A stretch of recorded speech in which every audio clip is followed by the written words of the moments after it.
Hello, this is Harry Paden. I'm the host of the Irvington Now Show. Today, I have a very exciting show. One of the guests is Mr. Romano, and he will give some details and identify himself. And later on, we'll have some other special guests. So please take a couple of minutes, look at the show. I guarantee you will find out some dynamic information about some positive things going on in Irvington. And just a little hint, it involves students. So we'll get right into the show. Mr. Romano, can you give our audience some background on yourself, just so the audience will get to know a little about you? I was a salesman for 18 years before I became a teacher. This is a second career for me, and I love this job, and I've been doing it since 2004, so it's been 12 years. And I have 4 children. My wife and I have been married for 32 years, and I got involved here in some of the clubs and activities. One is FBLA, Future Business Leaders of America, and the second is the Consumer Bowl team. All right, thank you. Thank you very much. And myself being the host, I'm the annoying person that'll ask you to do something. Identify your complete name and complete title at the high school, if you would. It's Joseph Romano, and I am a teacher in the Applied Technology Department, the business electives classes. That's what I teach here. Okay. All right. Now, there is, a competition called the New Jersey High School Consumer Bowl. Can you give our audience an idea of what is the New Jersey High School Consumer Bowl? The Division of Consumer Affairs sponsored a competition in 1996. That was the first year of the competition. And the main goal of the competition is to educate the youth of the state of New Jersey about issues related to the consumer issues. And things like, what do you do if you have to return something? What happens if you have a car that is not working correctly? What are your remedies? What possible remedies do you have? And that's some of the things that we learn about, just a very small amount, actually.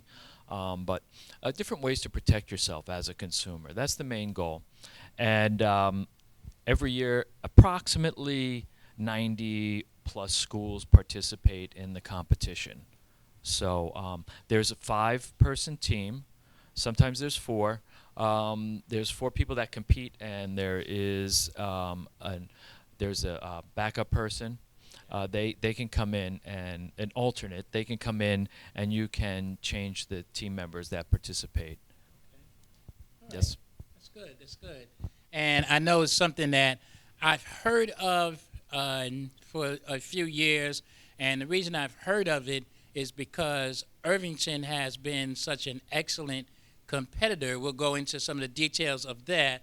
But how long have the students of Irvington been involved in the Consumer Bowl competition? The students at Irvington High School have been participating in the competition since 2006. And we've had various levels of success, as Mr. Paden had mentioned. Okay, great. Now that's the next question. What has been some of the past successes accomplished by the Irvington High School students in the various levels of the Consumer Bowl? We've been very fortunate to have some great kids on the team, kids who are really dedicated and spend a lot of their own time studying. So we've been blessed to have won the Essex County competition 8 years in a row. This is our 8th year, 2016. And from winning the county competition, you advance to the regional competition. The regional competition involves anywhere from 4 to 6 schools, maybe 7 schools from the northern area, and we competed against them. We won that 7 years in a row.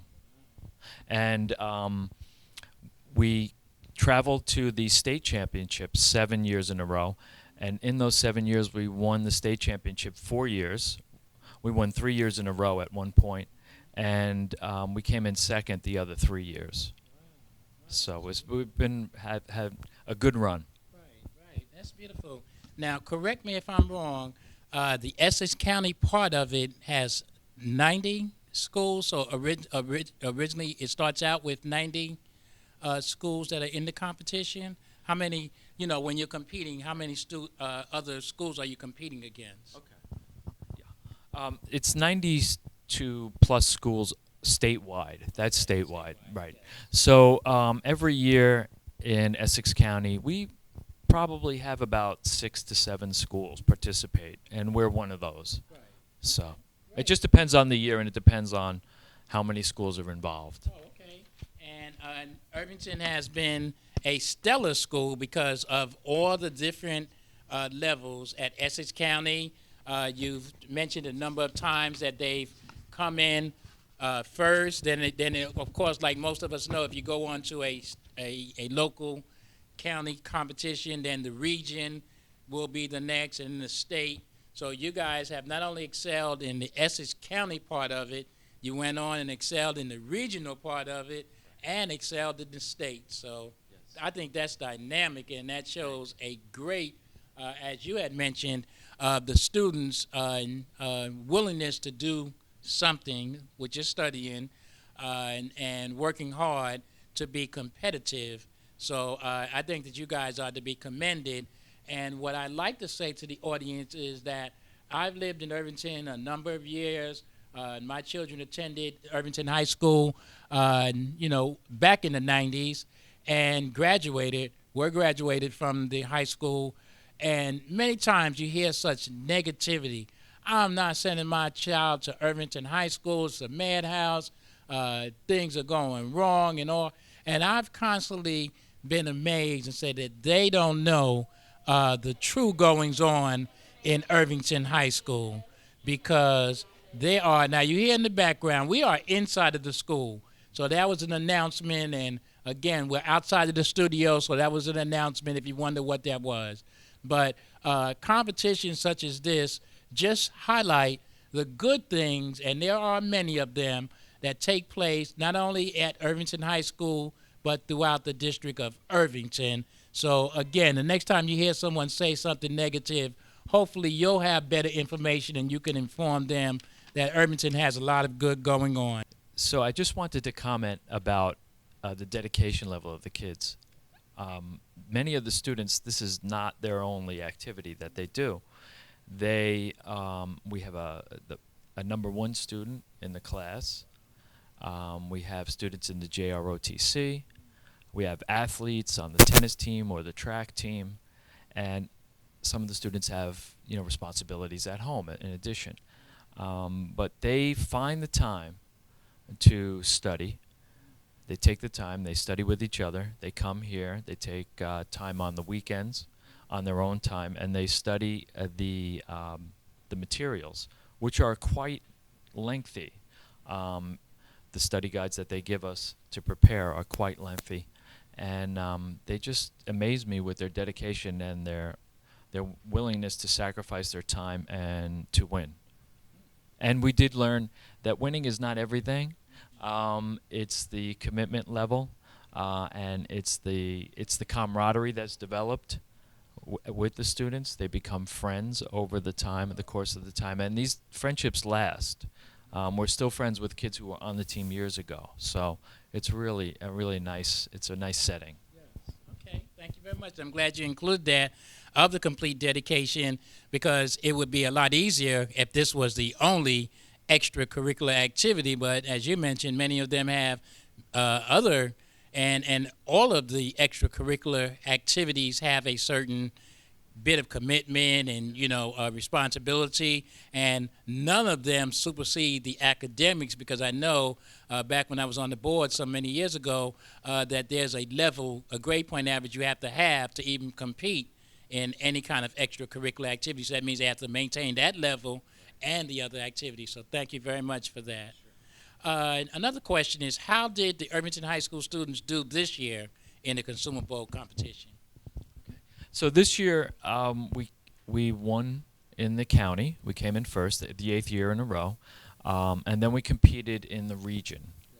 And in the region, there were four other schools, and we won the first round, and we came in second this year. So this was the first year we did not advance to the state championship in 7 years. But like I said, it was a great run, and we learned a lot from it. We're going to work harder next year. Okay. Thank you very much. And I'm a big fan of a lot of different sports. And the one thing I know is that when you're number one, everybody's gunning for you. And number two is always trying to be number one. So the fact that you guys did the consecutive years in a row just shows the level of expertise and commitment that you guys did. So there's no disappointment. I know, though, that it may seem like it, it's hard probably to tell the students, but in coming in number two, because you got to realize that everybody's gunning for you because you're number one. Right. Yes. Now, we'll take a short break, and we will bring in the students and discuss some of the program and competition and themselves. So please stay with us. Again, these are Irvington students, and I hope that you will take the time to listen to them and realize the gems that we have right here in Irvington. Stay with us. Hi, Harry Paden, host of the Irvington Now Show, and I'm back. And you see some very good-looking students to my left and to my right. But not only are they good-looking, they are intelligent, and they are stellar students. And right now I'm going to have them introduce themselves and give their grade level and how many years they've been involved with the Consumer Bowl. Hi, I'm Olachukwu Ibe. I've been on the Consumer Bowl team for 3 years, and I'm a junior. Hello, my name is Faith. I'm a sophomore. I've been on a team for 2 years, but this is my first year actually competing. My name is Murad Sibasad. I am a sophomore, and I've been on the team for 2 years. Hi, my name is Obadai Anand. I'm a sophomore, and I've been in this one for 1 year. Great. Thank you very much. And earlier in this segment, Mr. Romano had mentioned that many of you are involved in, not just one extracurricular activity. So how long did you prepare for the competition, and what do you contribute to your success as a team in the Consumer Bowl competition? And if you like, you can talk about some of the other activities that you may be participating in aside from your regular curriculum so the audience will know. Hi, so in relation to studying for the Consumer Bowl, we have a technique we use with flashcards. So we'll recreate the briefs on a flashcard, and we'll do like Jeopardy style, and we'll read the questions to each other and then answer, and we'll keep practicing it, and we'll memorize it fully.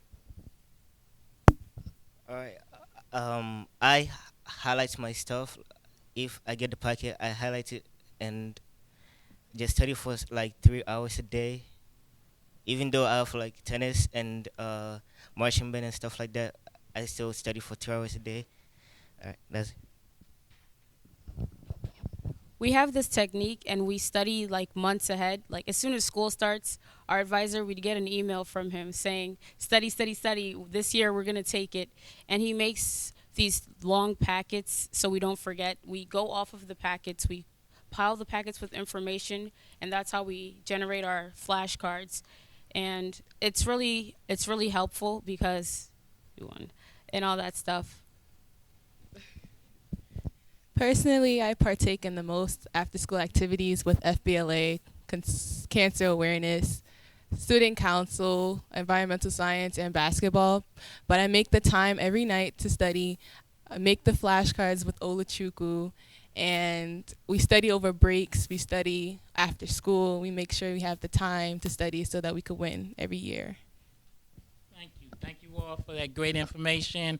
And I may use some of those techniques because even in the business world, there's responsibilities that your employer may give you, and, the flashcards and the Jeopardy. And I happen to be a supervisor.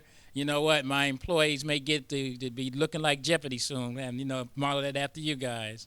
Now, name one thing that you learned from preparing for the competition, and how do you think it will help you now in the future? Anyone that desires can answer that.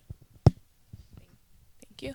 I learned a lot of New Jersey laws that I wouldn't have learned otherwise. I learned about cars, veterinary laws, the boards of veterinary nurses. I learned a lot of things so that if I get in trouble one day or I'm questioning if this is a right or wrong accusation, I could always know that, okay, in consumable they taught me this, and consumable they taught me that. There's so many things to learn from this experience. In everyday life, you get like these questions that come up, and you don't know what the answer is. But doing this competition and studying for it, you know the answers to these questions. And things like never, under any circumstances, give your credit card information over the phone. That's good to know because you don't want to be a victim of fraud. So I would like to be an entrepreneur when I'm older. So by learning the New Jersey consumer laws, this helps me greatly because being an entrepreneur, I have to know a great deal about the laws. So for instance, I wish to open a casino. So through the Legalized Games of Chance and Control Commission, I've learned a great deal about gambling and all of that. Thank you, guys. Thank you very much for that information. Now, what do you think is the greatest benefit of competing in a consumable competition? The greatest benefit is basically all the information you take away from it, because things you never think you know, you learn, and you take it and you use it in the future. Another benefit is you become a smart consumer anywhere you go. My opinion, the greatest benefit is a sense of camaraderie because you learn to develop and synergize as a team towards a common goal. Okay. All right, great. Now, this is an important question. What advice would you offer to younger students on the best way to succeed in their educational pursuits? Because sometimes, again, I mentioned that sometimes people think that Irvington students and Irvington schools are the worst, and they may see some things that are negative happening, and they don't always see what's going on in you guys. So what advice would you give to the younger students of how you guys have achieved and are achieving? So some advice would be to stay focused. Don't be deterred by your peers. Don't succumb to peer pressure. Remain focused on that one goal you're reaching, and everything else will fall into place. There's a saying that goes, if you don't put your best foot forward, the other one won't be able to follow. So, yeah. All right, anyone else? It's good? Okay, and that's excellent advice. As I mentioned, I raised students in Irvington High School, and what I would tell them is if you see a fight, go the opposite way. Because once you are part of the crowd, then no one knows that you're doing good. They know that you're part of a crowd that's doing bad. I happen to live, and you guys will get a kick out of this, I happen to live in the street that runs directly into Irvington High School. So every day, if I'm around at 3 o'clock, particularly 3 o'clock or so, I see all the bad stuff that goes on. The people walking down the street, doing things that sometimes are not good things to do. And sometimes that's how people judge you. You know, they say, oh, these kids are wild, these kids are not. And that's a small percentage of the students that go to Irvington High School.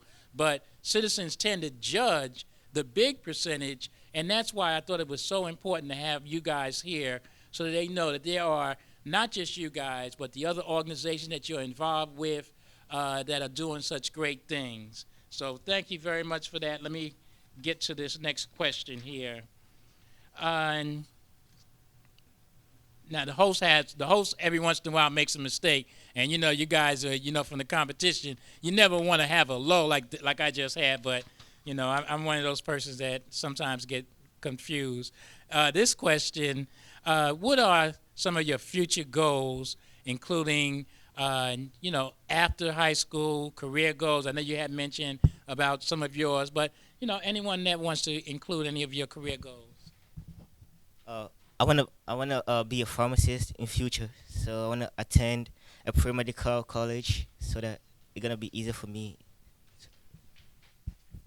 I either wish to be a teacher or a doctor of some sort, or either a career in natural sciences. I'm not completely sure what college I want to go to yet, but I know I want to go to college and graduate school as well. I want to go to Princeton and study medicine, become a medical physician, and later further my education on to becoming a cardiac surgeon. Thank you. And I know you had mentioned it. You have anything else you want to add? My ultimate goal is to be a billionaire philanthropist and help the world succeed towards a better future and leave a legacy behind. I'm gonna make sure and give this young man my business card so you can, I stay in touch with you. All right.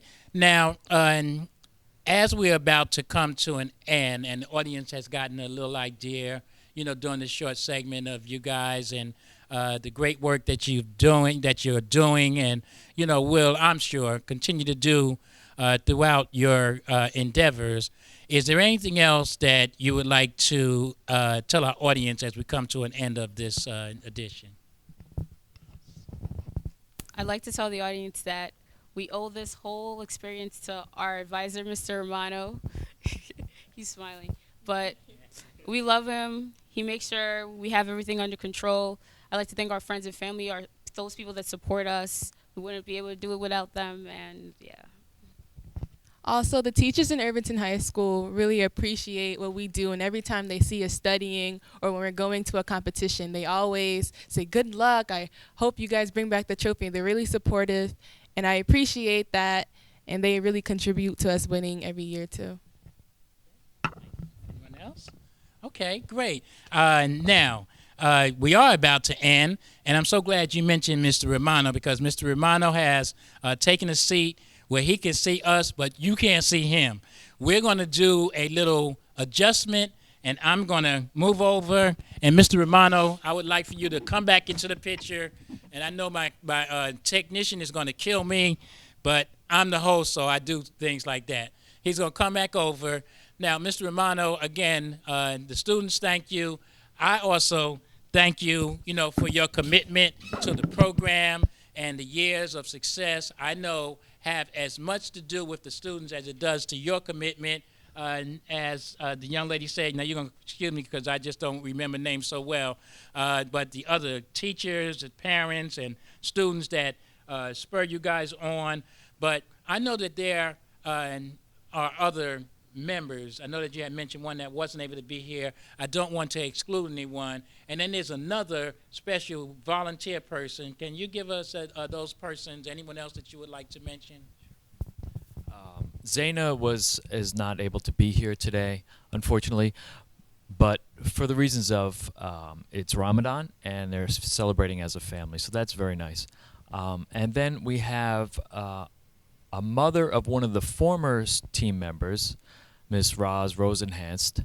Her son was on the team in 2011, I believe, and ever since then she's supported us. In fact, she's become our team mom. She always goes to the competitions with us, and she always supports and encourages us. She takes off from work to come, and we really appreciate her support, and we're glad to have her. Thank you. And as we end, I want to give you the same opportunity. Is there anything else that you would like to end as we come to an end of this segment? I always tell the kids that win or lose, we're always going to be proud of their accomplishments. And I know I speak for the whole town. I tell them that the whole town, including the whole school community, is going to be very proud of them, win or lose. And we appreciate that, and we encourage that, and thank you to the whole community. Yes, thank you very much. And there are other layers. Certainly, I would be remiss if I do not mention. Hopefully, I get her name correctly. And the first name I don't know as well, but I know that I believe it's Sandra Boone Gibbs, who's the principal of Irvington High School, for the leadership that she gives to the school, and also for just being supportive and with programs such as this. And the other thing that I'd like to add, as you mentioned, the town of Irvington being proud of you guys, very proud, that how I happened to hear about it, excuse me, I was at a town council meeting, and you guys were giving a commendation by the Irvington Municipal Council because of your success. So the town loves you. Now the audience who were not there gets an opportunity to see you guys. And what I found is that every once in a while someone will say, Mr. Paden, I saw you on the show. When you see these students, if you see them, you tell them how proud you are of them, because everyone needs encouragement. And I'm saying it. I'm very proud of each and every one of you and your commitment. Keep doing great things, because you are the leaders of the future. And I am so glad to have had the opportunity to sit down with you guys and talk about the excellent work that you're doing. Thank you very much, each and every one of you. Thank you. Thank you. Yes. All right, so we're going to come to an end. And again, please, talk about this show to other people so that when they see the negative things, you realize negative is everywhere. There's negative in every aspect of life. These students are the better part of life. So when you see some of the negative things going on, don't label all the students at Irvington High School, because this is just one of the stellar programs here at the high school. Thank you again for watching the Irvington Now Show. Thank the Honorable Mayor Tony Voss for giving me this opportunity to host this show. We will see you again. Thanks again, students, and Mr. Romano. Thank you. Can we wave? Bye. Yes, wave. Bye.